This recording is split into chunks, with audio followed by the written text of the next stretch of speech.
Students, कैसे हो आप सब? Good morning. मैं अमित गिरी, IIT JEE मैथमेटिक्स फैकल्टी। हमने बेटा अब तक 11th के पोर्शन में जितना हमने कवर किया है उसमें हमने क्वाड्रेटिक इक्वेशन का बेसिक कर लिया है, लॉगरिथमिक कर लिया, इनइक्वालिटीज़ कर ली, मॉडुलस की इनइक्वालिटीज़ कर ली, मॉडुलस फंक्शन क्या होता था, और जितना भी था बेसिक हमने और भी किया है। आज जो नया टॉपिक इंट्रोड्यूस कर रहा हूँ मैं बेसिक में ही, जो हमें जानना जरूरी है, बहुत सारे चैप्टर्स में उसका बेसिक्स यूज़ होता है, जितनी चीज़ें जाननी है वो है sequence and series. I hope मैं जानता हूँ आप लोगों ने पढ़ा है ये 10th में थोड़ा बहुत सीक्वेंस एंड सीरीज़ के बारे में पढ़ा है, तो उसी के आगे कंटिन्यू करेंगे और वहीं से स्टार्ट करेंगे।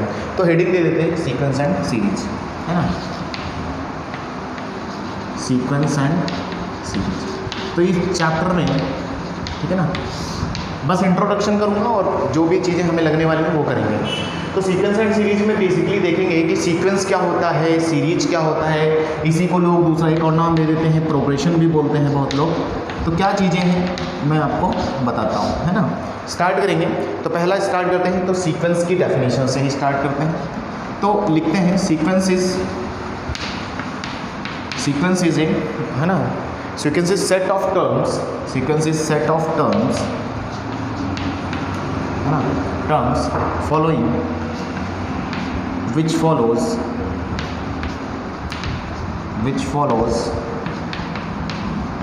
a constant rule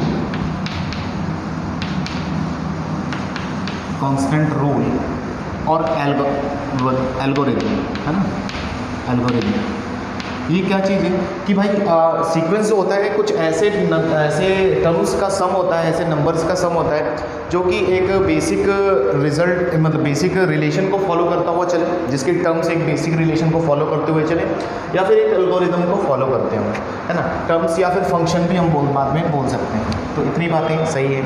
जैसे कि एग्जाम्पल के तौर पर बात की जाए, जैसे आप सबको पता है कि मैं लिखूँ 2, 4, 6, 8, 10 एंड सो ऑन। बार बार क्या कर रहा हूँ मैं, ये टर्म्स लिखता हुआ जा रहा हूँ। किस हिसाब से लिख रहा हूँ वो ध्यान देने वाली बात है कि हर टर्म में बार बार मैं 2 ऐड कर रहा हूँ। 2 में 2 ऐड किया तो 4 है, 4 में 2 ऐड किया 6 है, 6 बेसिकली एक पैटर्न फॉलो कर रहा है ना, है ना, फॉलोज ए पैटर्न, है ना। कोई ना कोई पैटर्न फॉलो करते हुए टर्म्स अगर आपको दिखाई दें तो उसे हम सीक्वेंस बोलेंगे, और इनको हम किससे डिनोट करते हैं, किससे अलग करते हैं, कॉमा से अलग करते हैं, है ना, सेपरेटेड बाय कॉमा। एंड यहाँ पर जैसे यहाँ पर n लगाते हैं लास्ट में क्या होता है nth टर्म रहता है। फिलहाल इसके लिए जो आएगा 2n आएगा nth टर्म, तो उस पर चर्चा करता हूँ मैं। बेसिकली क्या है पहले यहाँ तक समझ लेते हैं। दूसरी चीज़ क्या होती है, फिर सीरीज क्या होता है। सीक्वेंस अगर सर ये है तो सीरीज क्या चीज़ है, तो सीरीज लिखते हैं, series is sum of terms of sequence, है ना भाई। सीक्वेंस की सीरीज जो होती है वो सम होती है टर्म्स की जो सीक्वेंस में यूज हुए हो। जैसे सीरीज यहीं पर S, इसको S नाम दे दिया मैंने, S फॉर सीरीज। तो सम भी होता है, तो 2 प्लस सम लगा दें अगर, +6 +8 +10 and plus and so on, तो ये एक सीरीज बोली जाएगी। ये क्या है, सीरीज, है ना। ये क्या है, सीक्वेंस है। तो ये बेसिक डिफरेंस है दोनों में, सीक्वेंस और सीरीज में। दोनों को कंबाइन जब हम पढ़ाई करते हैं, कंबाइंड चीज़ों एक साथ अगर बोलें तो हम प्रोग्रेशन बोल देते हैं इस चीज़ को, है ना। तो नेक्स्ट ये पहला पॉइंट आप लिख सकते हो, फर्स्ट पॉइंट, ठीक है। अगले पॉइंट्स में चलेंगे, ठीक है, मिटा देते हैं। अगले पॉइंट में देखेंगे कि सीरीज और ये सब समझ में आया, तो अब इसमें क्या क्या चीज़ें खास बातें हैं, है ना।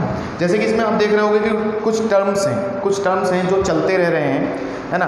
तो और ठीक है, टर्म्स चलते रह रहे हैं जो बेसिक एक रूल को फॉलो कर रहे हैं। अच्छा, एक नोट करने वाली बात है, ठीक है ना, नंबर ऑफ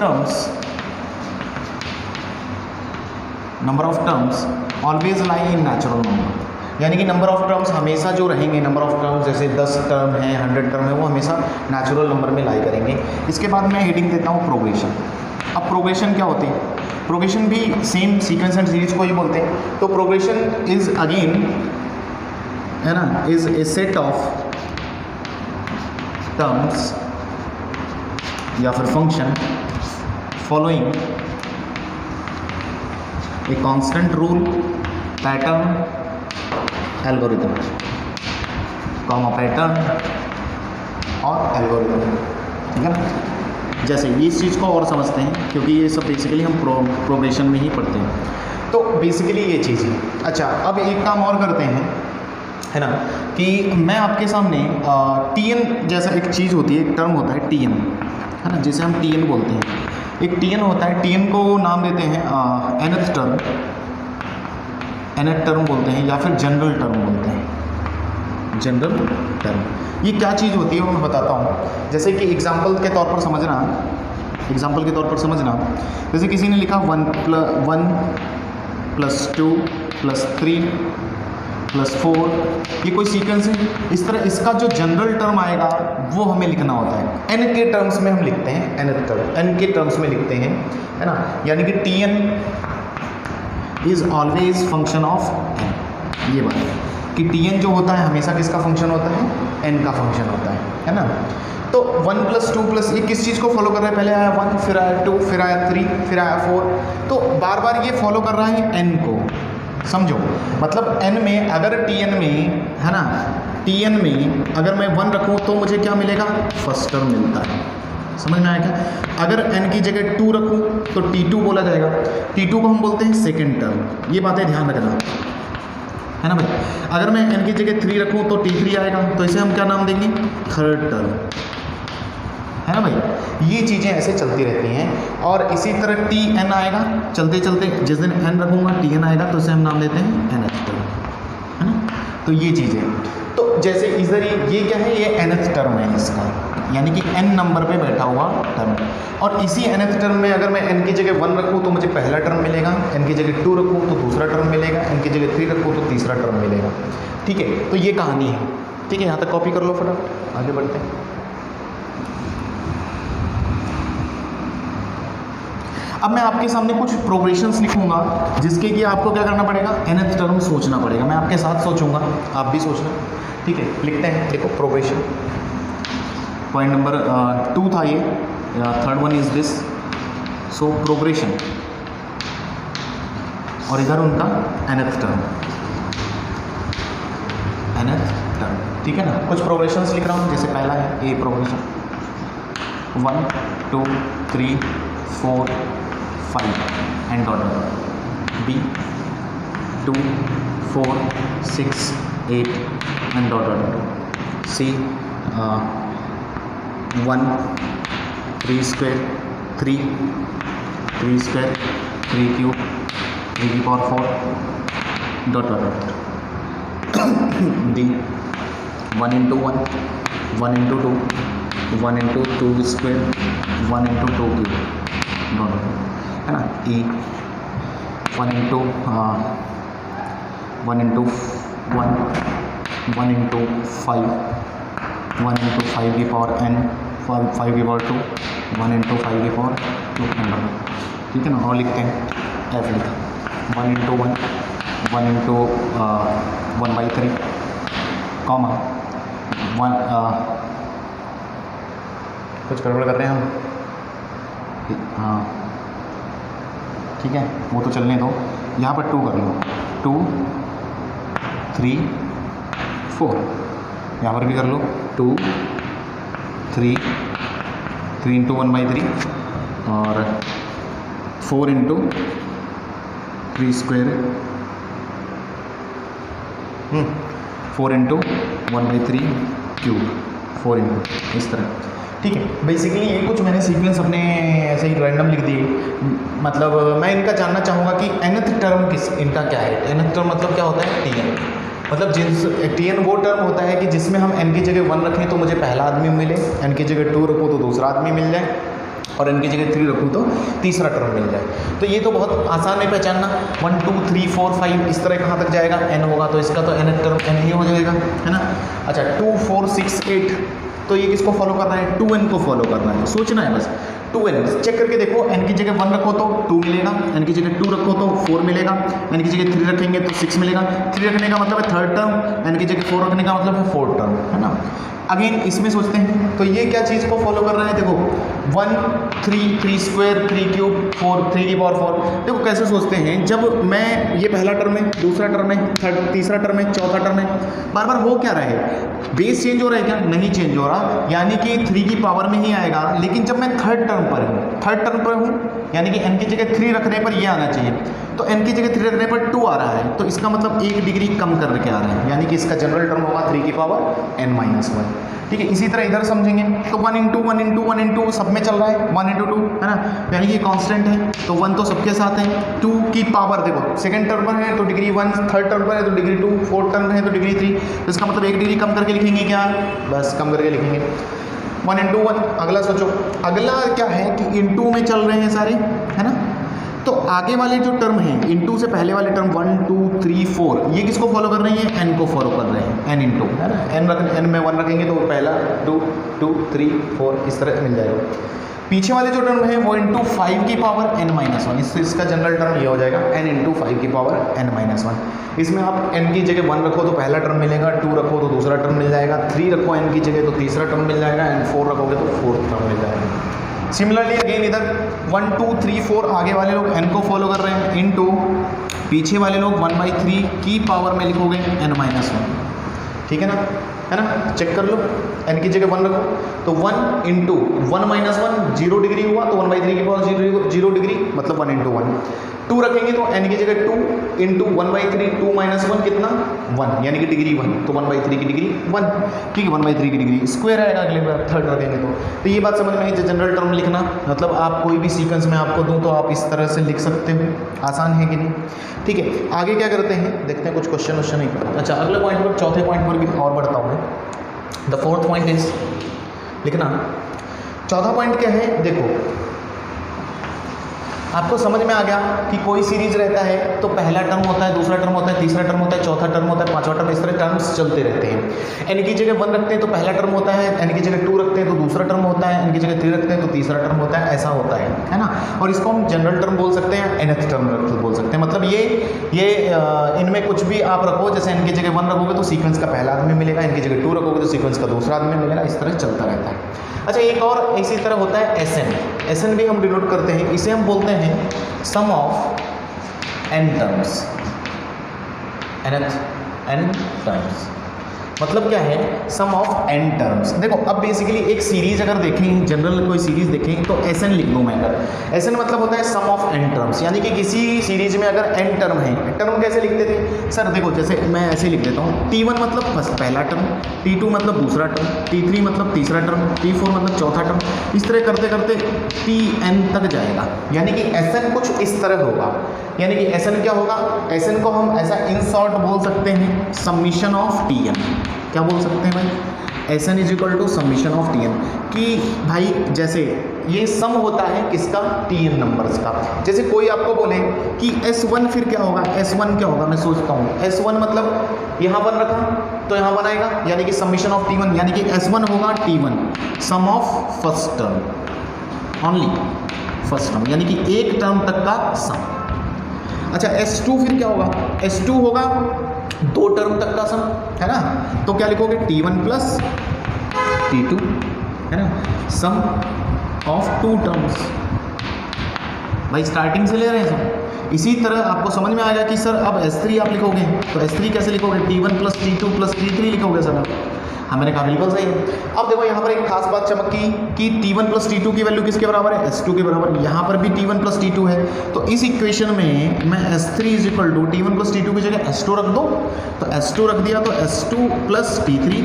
तो यहाँ से एक चीज़ समझ में आई कि T3 = होता है, आ जाएगा S3 - S2। सही बात है कि नहीं। यहाँ से एक जनरल फॉर्मूला हमने निकाला कि इसका मतलब ये कि Tn निकालना हो किसी दिन, आपको SN पता हो तो हम कैसे निकालते हैं। तो एक फार्मूला, जनरल फार्मूला आया कि Tn = SN - SN - 1। आसान बात समझ में आई क्या, यानी कि Tn जो होगा वो total sum of terms minus एक टर्म कम करके करेंगे तो Tn आ जाएगा। Tn = SN - SN - 1। ये चीज़ वहाँ से भी प्रूफ कर सकता था और यहाँ से भी मैंने आपको दिखाया। अब छोटे छोटे क्वेश्चंस हैं, जैसे कल को कोई आपको सबमिशन दे के भाग जाए और बोले कि मुझे टीएन बताओ, ये वो बताओ, जैसे क्वेश्चन है करते हैं। हाँ भाई ठीक है। तो क्वेश्चन इज, किसी ने बोला कि sum of n terms of progression है ना, it is true for any progression, true for any type of progression. आप आगे चल के बहुत सारे टाइप पढ़ोगे प्रोग्रेशन के, तो सभी के लिए ये ट्रू होता है, एनी टाइप ऑफ प्रोग्रेशन। तो sum of n terms of progression Sn is equal to आपको गिवन है 3n square minus 5n, then आगे बोला है कि सम ऑफ, पता करो, देन पहला पता करना है sum of first 10 terms, first 10 terms है ना। दूसरा आपको पता करना है फाइंड इट्स 10th टर्म, ठीक है ना। बहुत सिंपल सा क्वेश्चन लग रहा है, हमें दो ही बातें पता करनी है। हमें उसने Sn दिया है और पूछ रहा है मुझसे कि भाई Sn आपके पास है तो आप मुझे सम ऑफ 10 टर्म दे दो और 10th टर्म भी दे दो कि 10th नंबर पे कौन सा टर्म आएगा, है ना। आओ बात करते हैं। तो Sn इज इक्वल टू दिया है 3n स्क्वायर माइनस 5n, ये चीज़ है सम ऑफ फर्स्ट 10 टर्म। अच्छा, सम ऑफ फर्स्ट 10 टर्म से आप क्या समझिए? सम ऑफ फर्स्ट 10 टर्म का मतलब वो मुझसे जानना चाहता है कि भाई S10 बताओ, यही तो हमने पढ़ा। सम ऑफ n का मतलब Sn का मतलब, यानी कि S10 जानना चाहता है। तो पहले क्वेश्चन के सॉल्यूशन में आपको S10 निकालना है ना भाई। S10 निकालना है, फॉर्मूला दिया है उसने, इसमें क्या भरना है, n की जगह 10 भर दो। n की जगह 10 भरना बहुत आसान है, 3 × 10 स्क्वायर माइनस 5 × 10। सॉल्व कर लोगे आगे, ये 300 हो गया, 300 माइनस 50 250 250, है ना। अच्छा, दूसरे क्वेश्चन में वो मुझसे पूछ रहा है कि find its 10th term. 10th term का मतलब क्या होता है? T10, यानी कि T10 जानना चाहता है, यानी कि दूसरे पार्ट में मुझसे जानना चाहता है T10। तो T10 लाने के लिए आपने अभी भी फॉर्मूला पढ़ा कि किसी भी सीरीज में Tn लाना हो तो Sn अगर पता है तो फॉर्मूला होता है ये, है ना भाई, ये फॉर्मूला होता है। इसमें फिट कर दूँ तो मुझे T10 चाहिए, n की जगह 10, तो ये हो जाएगा S10 माइनस S10 माइनस 1, तो फाइनली S10 माइनस S9। क्या आपके पास S10 है? S10 है ना। 250 माइनस S9 निकालना है तो S9 फिर से यही फॉर्मूला, अब n की जगह क्या पड़ जाएगा? 9 पड़ जाएगा। तो 3 × 9 स्क्वायर माइनस 5 × ब्रैकेट क्लोज कर लो, ब्रैकेट बंद करो, माइनस 5 × 9। थोड़ा बहुत सॉल्व करोगे आप, मेरे हिसाब से मैं आंसर डायरेक्ट लिख देता हूँ, हो जाएगा।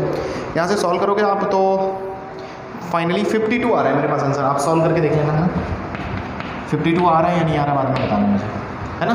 52 आसान है कि नहीं? तो ये बहुत ही आसान क्वेश्चन। इसी तरह आपको कभी भी Sn इसका मतलब पता हो तो आप Tn निकाल सकते हो उसका, तो हमने एक बात कर ली। जैसे अगला एक क्वेश्चन है, अगले क्वेश्चन में पूछा है कि sum of n terms of progression is, question दिया है sum of n terms of progression is, है ना, बहुत बारिश हो रही है आज, 3n square plus 5n, 3n square plus 5n, then which term is, then which term is 164, है ना भाई, then which term is 164। तो आराम से चलते हैं, क्वेश्चन वाले ने ये पूछा है, ये क्या दिया है आपको उसने, ये Sn दिया है ना। Sum of n terms of progression देने का मतलब है ये Sn दिया है, और विच टर्म पूछा है, कौन सा टर्म 164 है। तो विच टर्म का मतलब देखो भाई, नंबर ऑफ टर्म जानना चाहता है, number of term, which term, कौन से नंबर का टर्म 164 होगा, ऐसा समझ में आ रहा है ना। तो विच टर्म 164 का मतलब हमें नहीं पता, तो मान लेते हैं n = हमें पता करना है कौन सा टर्म 164 होगा, है ना। बेसिकली बात ये हो गई। अब 164 कौन सा टर्म है मुझे तो नहीं पता, तो इसका मतलब उसने जो मुझे टी एन दिया है मान लेते हैं 164, लेट माना कि टी एन जो है 164 होगा, हमें एन फाइंड करना है। तो आप आ जाओ, फिर आपके पास फॉर्मूला क्या है, T N is equal to S N minus one, है ना भाई, T N is equal to S N minus one. तो आपको एस एन माइनस वन सब कुछ दिया है, एस एन दिया है, तो थोड़ा सॉल्व कर लेते हैं।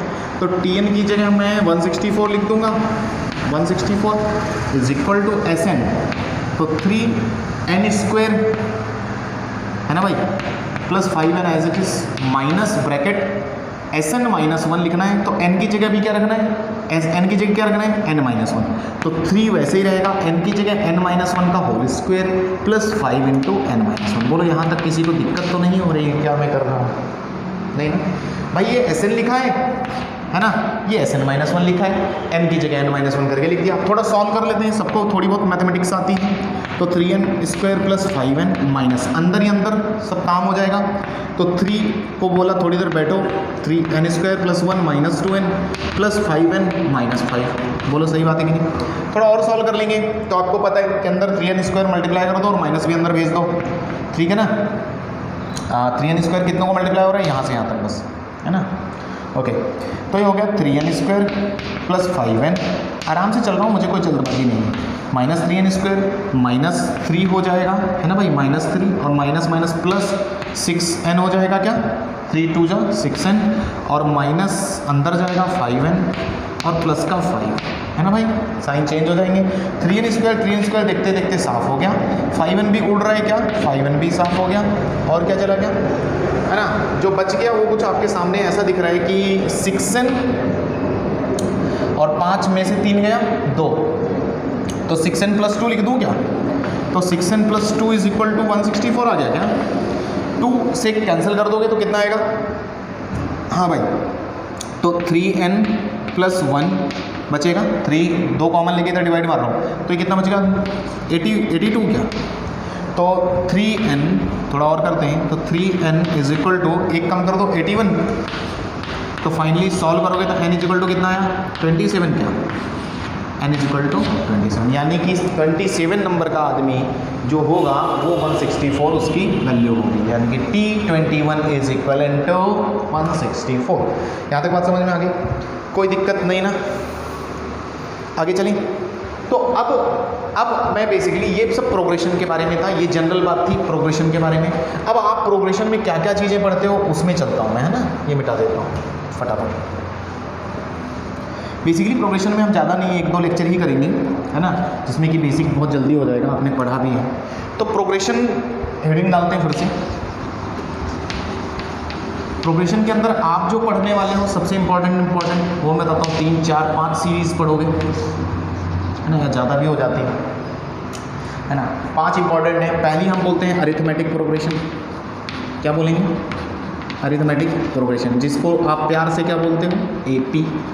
क्या बोलते हैं, AP, ठीक है। दूसरा बोलोगे जियोमेट्रिक प्रोग्रेशन, जियोमेट्रिक प्रोग्रेशन, जिसे प्यार से क्या बोलते हो, GP, जिसे प्यार से हम लोग GP नाम देंगे, ठीक है। इसी तरह तीसरा आएगा हार्मोनिक प्रोग्रेशन, हार्मोनिक प्रोग्रेशन, जिसे हम प्यार से क्या नाम देंगे, HP।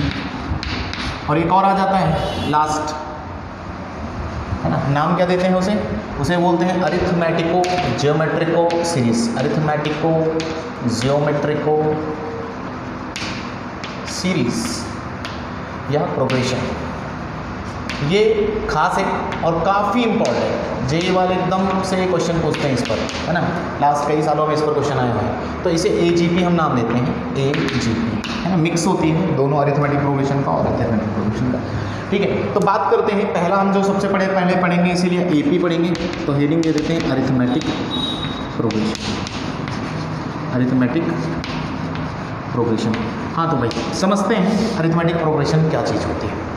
तो अरिथमेटिक प्रोग्रेशन क्या होता है कि अरिथमेटिक है मतलब क्या होता है कि जैसे कोई आपके पास टर्म हो, बेसिकली यहाँ पर क्या होगा, जैसे आप प्रोग्रेशन के अंदर क्या कर रहे हो कि कोई ना कोई आपने बोला कि कांस्टेंट रूल फॉलो करेगा या कोई कांस्टेंट पैटर्न फॉलो करते हुए आपको टर्म्स मिलेंगे, यानी कि जो टर्म निकालते जाओगे उनमें कुछ ना कुछ रिलेशन जरूर होता है। बेसिकली यही पूरे चैप्टर की कहानी है।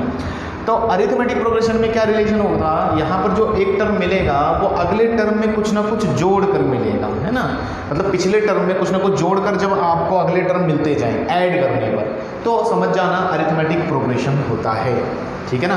तो इसकी कहानी लिख लेते हैं, एक लाइन में ख़त्म करते हैं। A sequence is called in AP, है ना, क्या लिखेंगे, a sequence is called in AP if difference of terms term and its previous term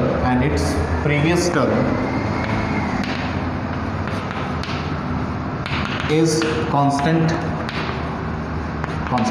ठीक है ना, इज कांस्टेंट। यानी कि कोई भी सीरीज या सीक्वेंस, सॉरी कोई भी सीक्वेंस अगर आपका AP है तो इसमें क्या होना चाहिए, डिफरेंस ऑफ टर्म, कोई भी दो टर्म्स का डिफरेंस, वो भी लगातार टर्म्स का difference, and its previous term, कोई भी टर्म और उसके पिछले टर्म का जो कांस्टेंट जो है डिफरेंस रहना चाहिए, जिसको हम, है ना, is constant and known as, जिसको हम नाम देते हैं प्यार से, and known as constant difference, constant जिसे हम नाम बोलते हैं कांस्टेंट डिफरेंस।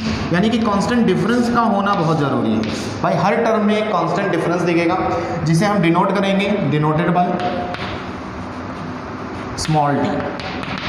मतलब बात ये समझो, ये क्या कहना चाह रहा है, ये कहना चाह रहा है, ये पहली बात है, ये कहना चाह रहा है कि जो d है, d वो कोई भी टर्म, तो जनरल टर्म मान लेते हैं Tn, and its previous term, है ना भाई, वो कांस्टेंट रहना चाहिए, इट शुड बी कांस्टेंट, यानी कि ये जो चीज़ है ये कांस्टेंट रहना चाहिए।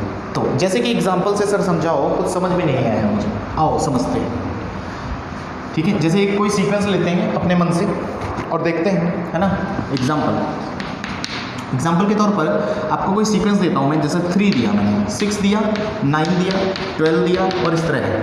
आप इसके टर्म्स पर नज़र डालो तो 6 - 3, है ना भाई, 6 - 3 कितना आ रहा है difference, d is equal to 3 आ रहा है यहाँ पर। अगर यहाँ से यहाँ तक देखोगे तो भी देखो 9 - 6 कितना होता है, 3 होता है ना, 12 से 9 गया तो फिर तो भी 3, है ना। यानी कि बार बार आपको लगातार टर्म अगर जो कोई देखो उनमें डिफरेंस जो है उनका वो कांस्टेंट मेंटेन रहे, तो ऐसा सीक्वेंस किस सीक्वेंस में पड़ता है, अरिथमेटिक प्रोग्रेशन में, यानी कि ऐसा सीक्वेंस AP बोला जाता है हमारे लिए, है ना भाई। ये बात समझ में आई हमें। D जो है देखो, सब में 6 में से 3 गया 3, 9 में से 6 गया 3, 12 से 9 गया 3, तो यानी कि 3 3 3 कांस्टेंट है। तो इस तरह हम गेस कर पाते हैं कि अगला टर्म क्या होगा। अब अगला टर्म इसका अच्छा सोच के बताओ क्या होगा, 12 में 3 जोड़ दो 15, तो अगला टर्म क्या होगा 15, 15 में अगला 3 जोड़ दो, है ना। यानी कि बार बार हम ऐड करते जाएंगे अगर कांस्टेंट डिफरेंस, तो हमें टर्म्स मिलते जाएंगे, है ना। तो इसका मतलब ये है कि दूसरे पॉइंट में आ जाते हैं, दूसरा था तीसरा पॉइंट, तीसरे पॉइंट में आ जाते हैं। इसका मतलब सर एक फर्स्ट टर्म कुछ नाम दे देता है अपनी तरफ से, फर्स्ट टर्म मतलब पहला आदमी, सीरीज का या प्रोग्रेशन का पहला आदमी। मैं मान लेता हूँ मेरी तरफ से नाम दे दिया उसको A, small a। First term को हम हमेशा हर सीरीज में इसीलिए स्मॉल a ही नाम दिया करेंगे, ठीक है, स्मॉल a। और कांस्टेंट डिफरेंस आपके पास है, क्या है constant difference, constant difference is equal to D, आपने बोला। तो क्या आप सीक्वेंस लिख सकते हो क्या AP, तो यानी कि जनरल AP अगर मैं लिखना चाहूँ आज, जनरल अरिथमेटिक प्रोग्रेशन, तो कैसे लिखूंगा, ध्यान से देखना। यानी कि पहला टर्म आएगा A आएगा, कॉमा, अगला टर्म जो होगा उसमें D जोड़ना है, मुझे D जोड़ना है, तो A + D आएगा, यस। अगला टर्म क्या आएगा सर, फिर से एक D और जोड़ दें तो A + 2D, फिर से एक और जोड़ दो तो A + 3D, समझ में आ रहा है क्या। फिर से एक और जोड़ दो तो A + 4D, और इस तरह करते करते कॉमा, देखो कॉमा से सेपरेट कर रहा हूँ मैं सभी टर्म्स को, ठीक है ना भाई। इस तरह चलते चलते कहीं ना कहीं मुझे लास्ट आदमी मिलेगा, लास्ट आदमी अब गेस करूंगा मैं, देखना कैसे गेस करता हूँ। ये कौन है, फर्स्ट टर्म, है ना भाई। ये कौन है, सेकेंड टर्म, जिसको आप बोलते हो T1, जिसे आप बोलते हो T2, जिसे आप बोलोगे T3, है ना भाई। ये कौन है, T4, ये कौन है, T5। इसका मतलब एक बात समझ में आ गई कि सर जिस दिन आपको Tn लिखना चाहिए, फिर Tn का मतलब देख सोचते हैं, फिर Tn क्या होगा, Tn में भी ऐसे ही पैटर्न फॉलो करेगा, A आएगा, है ना भाई, ए आएगा प्लस। एक चीज़ देखो 5 जब लिख रहे हैं तो यहाँ 4 आया, 4 जब लिख रहे हैं तो यहाँ 3 आ रहा है, 3 लिख रहे हैं तो 2 आ रहा है। तो इसका मतलब क्या है, जब n लिख रहे हैं तो एक कम आएगा क्या, n-1 इंटू डी। तो ये आ गई आपकी पूरी सीरीज, यानी कि इसे हम क्या बोलते हैं, ये हमारी है अरिथमेटिक प्रोग्रेशन का फोटो। ऐसी ही कोई ना कोई हर सारी अरिथमेटिक प्रोग्रेशन ऐसी ही दिखनी चाहिए कि जिसमें एक डी होता है, जिसमें एक फर्स्ट टर्म होता है, जिसका एक टीएन होता है, जिसका एसएन निकालेंगे हम बाद में, ये सारी चीज़ें हम करेंगे। ठीक है, तो यहाँ से समझ में आ गया सर कि टीएन मुझे पता चल गया सर, टीएन होता है a plus n minus 1 into, है ना, क्या होता है a plus n minus 1 into D. ये फॉर्मूला किसका है, ये फॉर्मूला है सर जनरल टर्म का, इसके कई सारे नाम हैं। यही फॉर्मूला है nth टर्म का, और इसे ही हम लास्ट टर्म भी बोल सकते हैं क्या, इसे ही हम लास्ट टर्म भी बोल सकते हैं। लास्ट टर्म को एल से डिनोट कर सकते हैं क्योंकि ये आखिरी में बैठा मिला, मुझे आखिरी में मिला ना, तो उसको एल से भी डिनोट हम कर सकते हैं, है ना। और nth टर्म फ्रॉम स्टार्ट, कहाँ से है, स्टार्ट से, क्योंकि आपने स्टार्ट से लिया है, स्टार्ट से, है ना, स्टार्ट से लिया है। अच्छा, तो अब एक काम करते हैं सर, आगे और चलते हैं, है ना, चलो ठीक है। तो जो आप टीएन गैस कर रहे थे वो यही है, लेकिन अब एपी में चल रहा है आपका, तो एपी का जो टीएन का फॉर्मूला है वो ये है a plus n minus 1 into D, आपको ध्यान रखना है ना। ए फर्स्ट टर्म है, n क्या है, नंबर ऑफ टर्म्स, यहाँ पर लिख लेते हैं, a is equal to first term है, n क्या है, नंबर ऑफ टर्म्स, कितने टर्म है, और डी क्या है, कांस्टेंट डिफरेंस या कॉमन डिफरेंस बोलते हैं इसे। कई लोग कॉमन बोलते हैं, कई लोग कांस्टेंट, मतलब बेसिकली ऐसा समझो कि कॉमन डिफरेंस, है ना, कॉमन जो सब में मिले, है ना, कॉमन डिफरेंस। ओके, तो यहाँ तक बात क्लियर है। इसके बाद आगे और चर्चा करते हैं, देखते हैं अगला पॉइंट क्या है। ठीक है, तो ये बात समझ में आ गई। ठीक है, अच्छा एक क्वेश्चन है छोटा सा, किसी ने मुझे पूछा कि if T N is equal to a minus B N या a plus B N, then find its common difference. Common difference या कांस्टेंट डिफरेंस नाम से मैं मतलब जाना, एक ही चीज़ है यहाँ पर।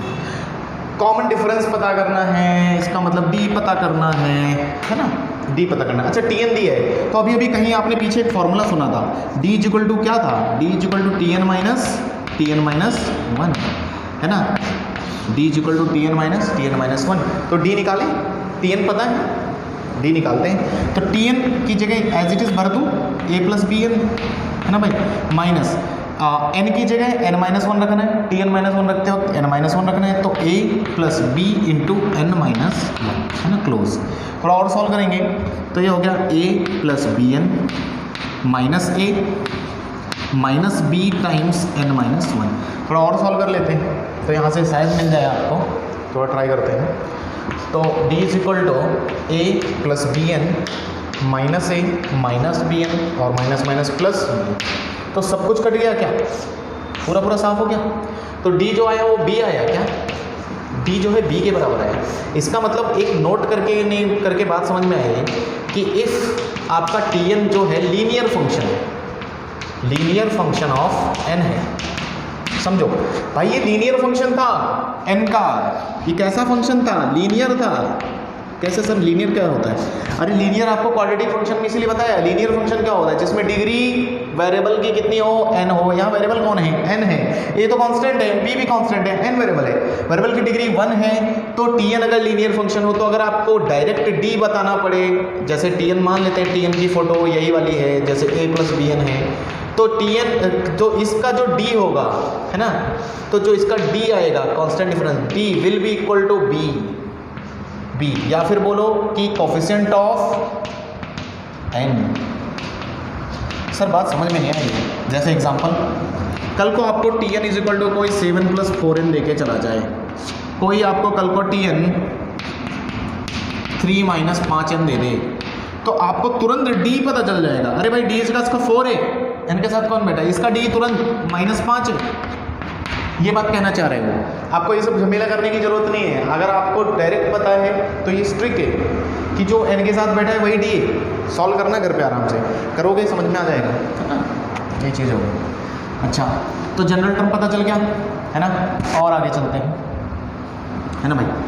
तो स्टार्ट से आपको टर्म समझ में आ गया, ठीक है। आओ फिर से एक काम करते हैं, है ना, ये मिटाऊँ मैं।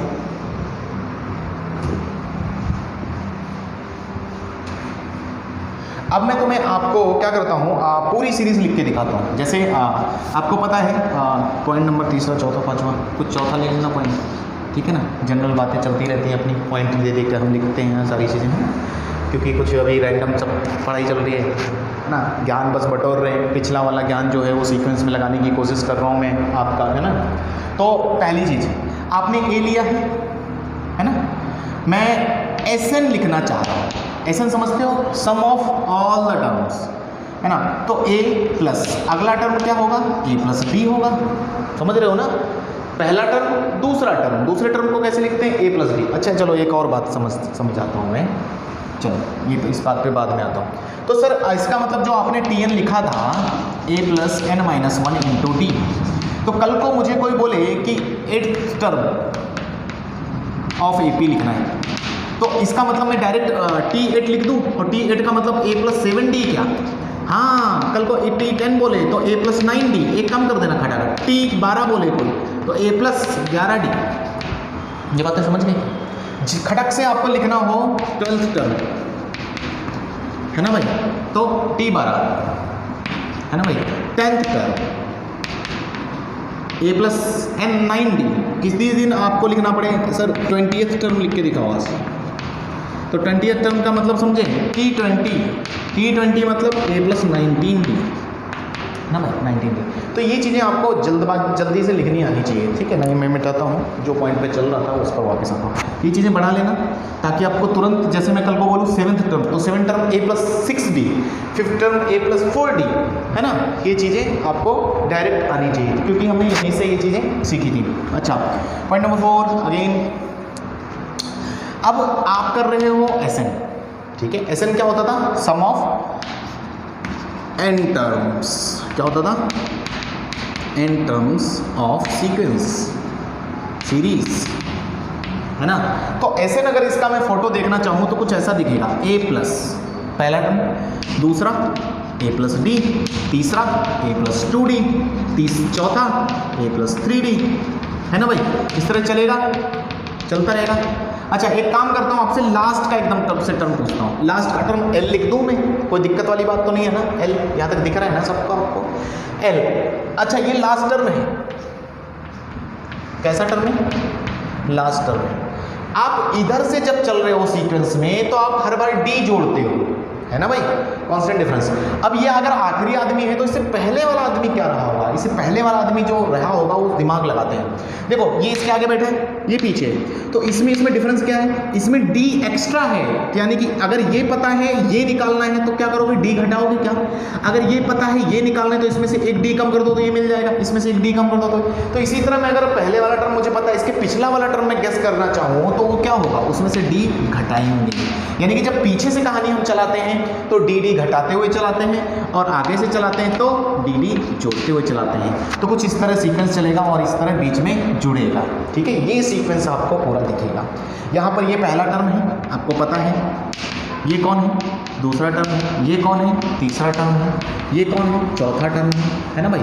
बहुत आराम से चल, कोई दिक्कत नहीं। अच्छा ये कौन सा टर्म होगा सर, ये होगा Tn-2, क्योंकि ये Tn टर्म है, लास्ट टर्म को ही तो Tn बोलते हैं।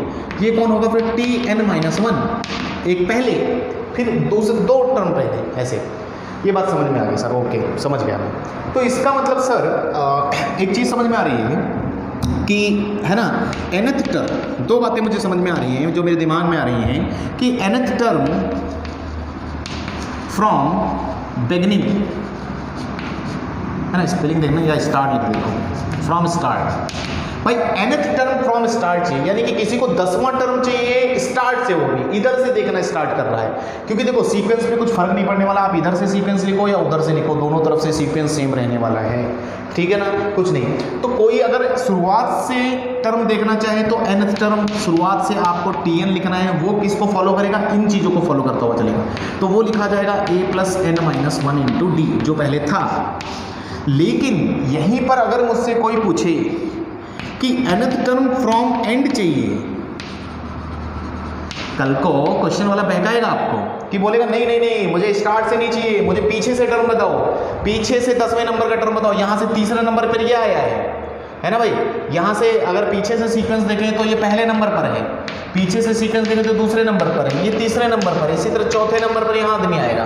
तो इसका मतलब जब पीछे से हम टर्म देख रहे हैं तो Tn इक्वल टू कैसे लिखेंगे? वाओ, तो अब लिखेंगे L देखो सब में है, L माइनस 3 पर है तो 2 आया, 2 था तो यहाँ 1 था, तो इसका मतलब L minus n minus 1 into D. ये है क्या फॉर्मूला किसका, है ना, फ्रॉम एंड का। ठीक है ना भाई, तो ये आपको नोट करना है। आओ इस पर एक क्वेश्चन बना लेते हैं हम, है ना, खटाखट इस पर एक क्वेश्चन बना लेते हैं, है ना। अब लगातार 2-4 क्वेश्चन ही कर लेते हैं। ये बात हो गई, चौथा मिटा दूँ ये, ठीक है। एक 5वीं बात और कर लेता हूँ, फिर मैं आगे बढ़ता हूँ आपके लिए, ना भाई। बस बेसिक बातें करूँगा मैं, सम के फॉर्मूले तक बताऊँगा और कहानी ख़त्म करूँगा, ठीक है ना। देखो अगला एक और चीज़ है, 5वां पॉइंट। देखो भाई, डी आपको पता है कॉमन डिफरेंस था, कॉमन डिफरेंस। तो डी को देखते हुए 3 तरीके की सीरीज हम खोल देंगे, 3 तरीके की चीज़ें हो जाएंगी। देखो क्या क्या चीज़ें हो जाएंगी। एक डी अगर आपका 1 से 0 से बड़ा हो, 0 से बड़ा ना, यस, डी अगर आपका 0 से बड़ा हो मतलब पॉजिटिव हो डी, तो इसको हम बोलेंगे इंक्रीजिंग एपी। नाम है अपने आप से दे दी।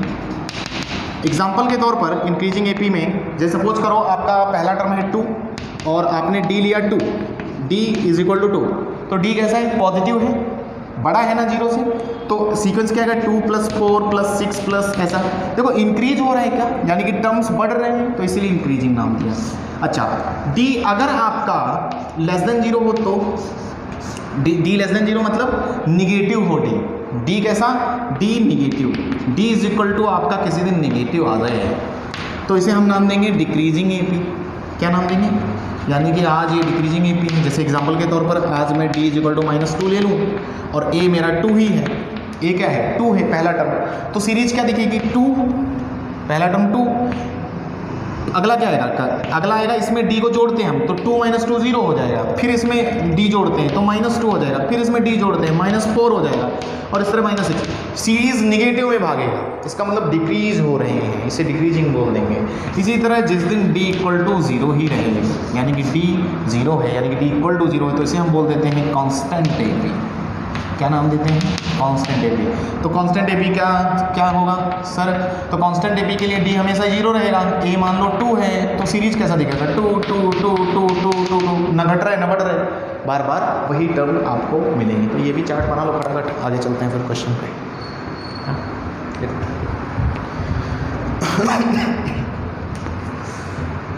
पूरे दिन से बारिश हो रही है आज, 2-3 बार तो मैं ही भीग लिया।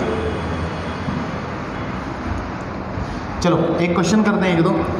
जैसे कई बार क्वेश्चन किस तरह आते हैं, जैसे छोटे छोटे क्वेश्चन हैं, मैं थोड़ा कैलकुलेशन आपका बढ़ाने के लिए बातें कर रहा हूँ। जैसे मुझे क्वेश्चन वाले ने दिया है, एक क्वेश्चन है थोड़ा सा कि 12th टर्म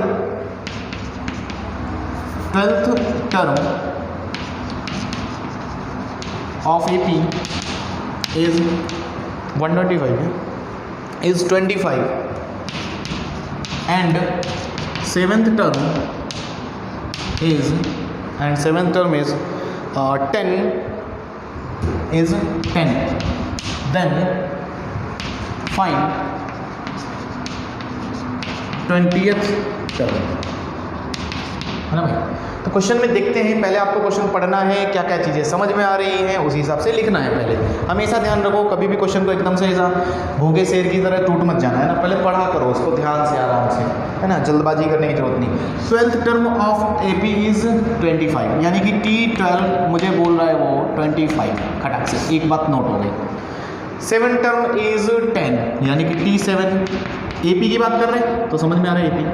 T इज 10, पूछा क्या है T20, 20 टर्म पूछा ना, 20th टर्म तो T20। तो क्या आपको किसी ने सिखाया है आज के दिन कि T12 को आप डायरेक्ट क्या लिख लोगे T12 को आप डायरेक्ट लिख लोगे a प्लस 11d। अरे कहाँ से आ गया सर, कुछ समझ में नहीं आया, a प्लस 11d यही तो सिखाया था मैंने पीछे कि T12 लिखना है यानी कि 12वां टर्म लिखना है तो एक कम कर दिया करो खटक से, a प्लस 11d है।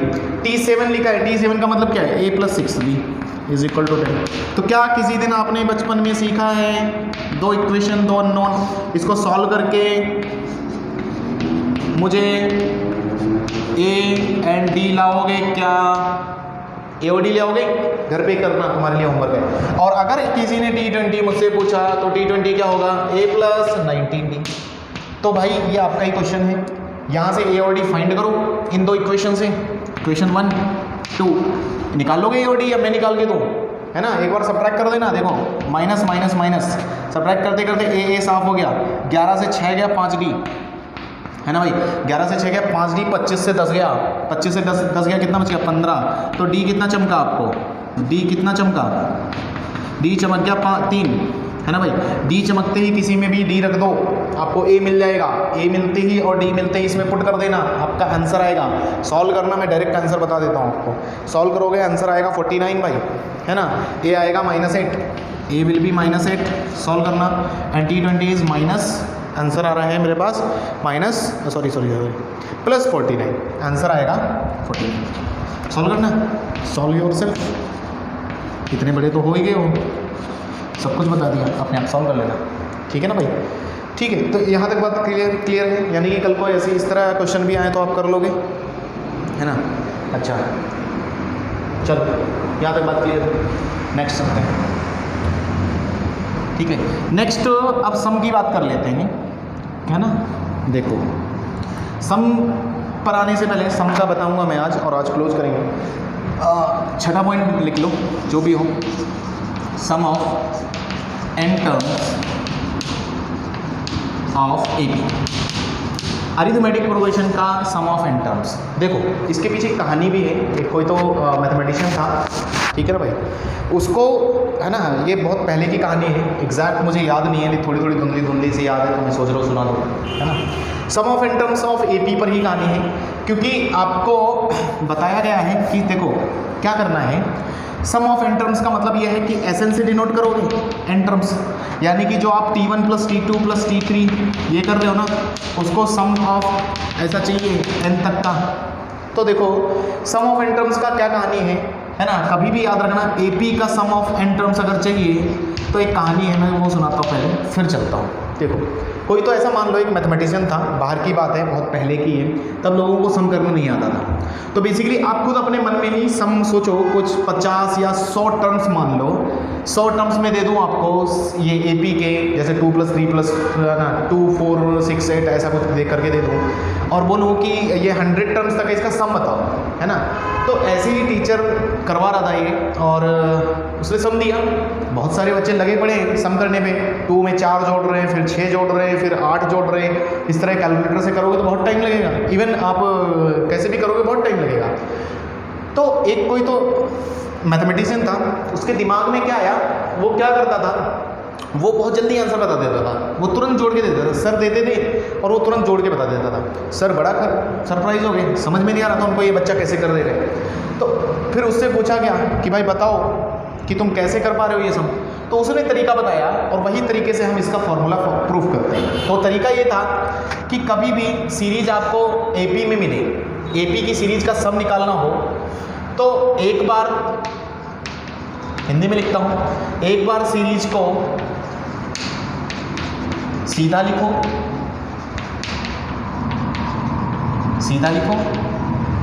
एंड एक बार है ना, एक बार सीरीज को उल्टा लिखो। कैसा लिखो, उल्टा लिखो, यानी कि पीछे से टर्म लिखो, एंड देन ऐड कर दो, एंड देन ऐड बोथ, और दोनों का ऐड कर दो, आपको सम का फॉर्मूला मिल जाएगा। वही तरीका हम भी अपनाने वाले हैं यहाँ पर। देखो क्या करता था वो, जैसे SN मिला किसी को, SN क्या है, फॉर्मूला क्या है, a प्लस d, दूसरा term a plus 3d, a plus 2d, ऐसे तो SN दिखेगा ना भाई, सीक्वेंस ऑफ AP है ना, सीक्वेंस AP का ऐसे ही दिखेगा ना। तो a plus d, a plus 3d, और इसी तरह चलते चलते जैसे मैंने आपको दिखाया था लास्ट टर्म कहीं एल होगा, जिंदा होगा, तो एल के पीछे कौन सा टर्म होगा, एल माइनस डी, एल के और पीछे कौन सा टर्म होगा, एल माइनस 2d। इस तरह कहानी चल रही है। तो एक बार आप सीक्वेंस को पहले सीधा लिखो, सीधा मतलब चढ़ते हुए क्रम में लिखो पहले, है ना। फिर एक बार पीछे से लिख के देखो। तो पीछे से कैसे लिखेंगे सर, है ना, इसको भी डिफरेंट ब्रैकेट में बंद कर लीजिए। पीछे से ऐसे लिखेंगे, देखो भाई एपी को चाहे आप सीधा लिखो चाहे उल्टा लिखो, सम पे कुछ फर्क पड़ने वाला है क्या? मैं इधर से जोड़ना स्टार्ट करूं या पीछे से जोड़ते हुए ले आऊं, सम तो सम ही रहेगा ना, कुछ फर्क थोड़ी पड़ने वाला है। तो उसने वो यही कर रहा था, उसने सीधा फिर से सम लिखा और सम को उसने फिर से उल्टा लिखा, यानी कि ए के सामने एल आएगा, एल माइनस बी के सामने ए प्लस डी के सामने एल माइनस डी आएगा, और इधर क्या आएगा, एल माइनस 2d आएगा, और इधर क्या आएगा, एल माइनस 3d आएगा इसके सामने, और इस तरह चलती रहेगी कहानी। अच्छा, इसके सामने आज कौन आएगा, इस वाले के सामने ए आएगा क्या, क्योंकि वो पहला आदमी इसके सामने बैठेगा आके और दूसरा आदमी इसके सामने बैठेगा आके, है ना भाई। इसी तरह इसके सामने ए प्लस 2d बैठेगा। बात समझ में आई क्या? एक बार सीरीज को सीधा लिखा, एक बार सीरीज को घुमा के लिखा। अब कहानी ये है, आपको पता है कि कितने लोग हैं, चूंकि आप n की बात कर रहे हो तो कितना है, n टर्म्स होंगे, यानी कि टर्म्स कितने हैं, n टर्म्स का सम निकाल रहे हो आप, है ना। यानी कि जो जितने लोग हैं एक सीरीज में वो कितने बैठे हैं, n लोग हैं। तो अब दोनों को अगर ऐड कर दिया जाए, है ना भाई, ऐड कर दूं तो ऐड कर देते हैं। अगर ऐड किया तो Sn प्लस Sn दोनों तरफ ऐड होगा ना, इधर भी ऐड प्लस प्लस सब ऐड हो जाएगा, है ना। तो ऐड किया तो 2 टाइम्स Sn हो गया, है ना भाई। ये ऐड हुआ तो बोलो क्या बचा, ए प्लस एल बचा, है ना। ये दोनों ये टर्म ऐड हुए। अच्छा ध्यान से देखो, जब ऐड करेंगे तो यही तो खतरनाक इसमें बात थी कि ये डी डी साफ होगा, फिर से ये साफ होगा, जब ऐड करोगे ये साफ होगा, इस तरह ये कहानी ये साफ हो जाएगा और ये साफ हो जाएगा और ए प्लस एल। तो फिर से यानी कि हर टर्म में जब भी आप जोड़ोगे ए प्लस एल ही मिलेगा बार बार। अगला टर्म फिर से ए प्लस एल देगा, फिर ऐसे अगला टर्म ए प्लस एल देगा, है ना भाई, फिर से अगला टर्म ए प्लस एल देगा, और ये कितनी बार इस तरह ए प्लस एल देता रहेगा, कितनी बार देगा बताओ ना। ए प्लस एल देगा, फिर से ए प्लस एल देगा, ये n टाइम्स ए प्लस एल देगा। क्यों? क्योंकि ये n लोग थे। ये कितनी बार हुआ, n टाइम्स, है ना भाई, यानी कि n टाइम्स आपने ए प्लस एल निकाला। तो इसका मतलब जब भी कोई चीज़ n टाइम्स जुड़ती है तो उतने टाइम्स मल्टीप्लाई हो जाती है, तो ये हो गया n टाइम्स ए प्लस एल। सही है कि नहीं? तो थोड़ी ही देर बाद फॉर्मूला चमका आपकी नज़रों में कि Sn इज इक्वल टू, है ना, Sn is equal to n/2, 2 को नीचे चिपकाओ, a प्लस एल। खतरनाक, सबसे बढ़िया फॉर्मूला समीशन का, है ना। अब किसी को याद आया, अरे सर एक और चीज़ याद आ रही कि एल तो अपने आप में ये फॉर्मूला हुआ करता था, a plus L minus 1 into D. मैंने कहा हाँ बिल्कुल हुआ करता था। तो इसका मतलब सर Sn का दूसरा भी फॉर्मूला है? यस है, बिल्कुल है। l की जगह ये रख दो तो क्या दिखेगा, n/2। एल की जगह अगर ये फील करो मन में तो a plus N minus 1 into D, A plus कितना हो गया, 2a। तो जब रख दोगे तो ये आएगा 2a plus N minus 1 into D. Again same formula. तो दोनों Sn के ही फॉर्मूले हैं, है ना, याद कर लो, ये याद रखना है हमें, ठीक है। ठीक है, इसका यूज क्या है, देखो यूज ही बता देते हैं। एक जैसे क्वेश्चन ही है, किसी ने आपको दिया सीरीज Sn देके भाग गया, पहला 2 plus 4 plus dot dot dot dot इधर 100, लास्ट टर्म प्लस 100, है ना। ये कितने टर्म होंगे बोलो ना, 50 टर्म होंगे, है ना। Find sum of above 50 terms, यानी कि कितने टर्म हैं, 50 टर्म हैं और उनका सम चाहिए आपको, सम चाहिए।